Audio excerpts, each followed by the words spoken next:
Yes, ready, start. Honorable members, keeping in mind the global requirements and challenges of the 21st century, the government has announced the National Education Policy.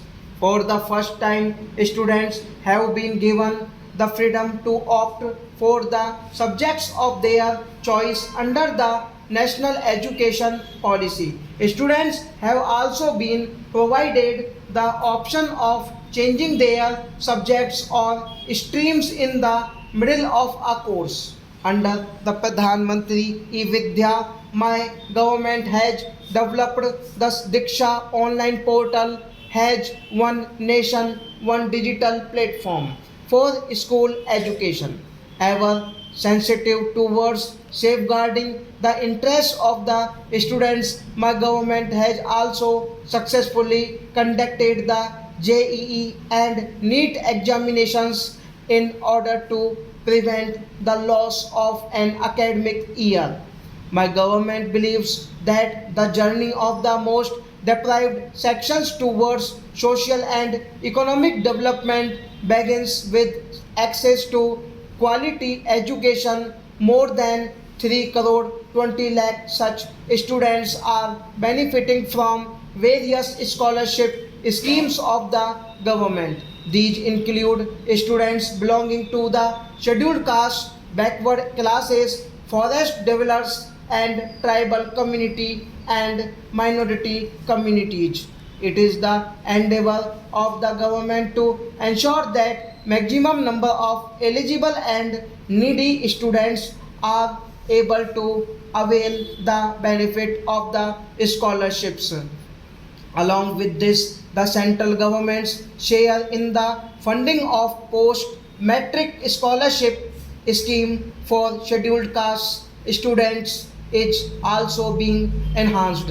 Similarly, the network of Eklavya model residential schools is being expanded to cover every tribal dominated block to facilitate the education of tribal students.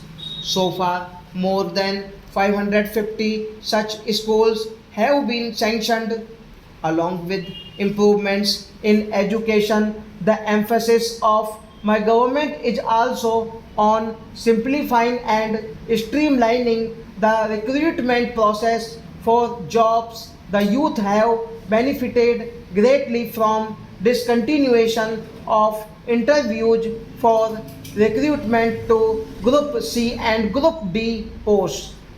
By setting up the National Recruitment Agency, the government has phased the youth from the inconvenience of appearing for multiple examinations. Following the mantra of Sabka Saath, Sabka Vikas, Sabka Viswas, my government is prioritizing the development of all sectors and all sections of society to alleviate the hardships faced by Divyangjans. Thousands of buildings, public transport, buses, and railways have been made accessible. About 700 websites have also been made accessible for Divyangjans. Similarly, to provide better facilities and equal opportunities to transgenders, the Transgender Persons Protection of Rights Act has been implemented. A development and welfare board development oriented schemes are being implemented on priority by my government in 112 aspirational districts which have fallen behind in the race for development. Stop.